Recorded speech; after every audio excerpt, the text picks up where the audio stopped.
Salam aleykum. Deməli 40 dərəcə Celsius temperaturda həll olma qabiliyyəti 100 qram suda x qramdır.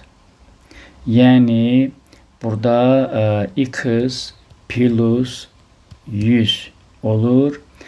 Həmçinin 60 dərəcə Celsiusdə 100 qram suda y qram həll olur. Yəni y plus 100 olur. İndi x plus 100, y plus 100'ə uyğundur. İndi bunların məhluluna baxaq. 40 dərəcədə deməli məhlul 100 qramdır. 60 dərəcədə 200 qramdır. Buradan bununla bu getdi ixtisara. 2x plus 200 bərabərdir y plus 100.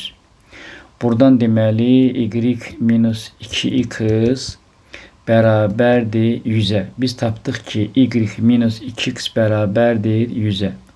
Həmçinin şərtdə verilib ki, x plus y, yəni y plus x bərabərdir 220'yə. Tərəf-tərəfə çıxaq.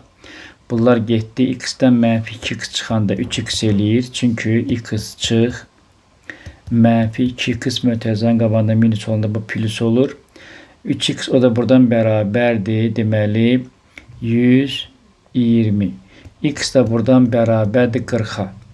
X 40'a bərabərdirsə artıq biz dedik ki, y plus x bərabərdir 220. Əgər bu 40'dırsa onda bu gərək 180 olsun.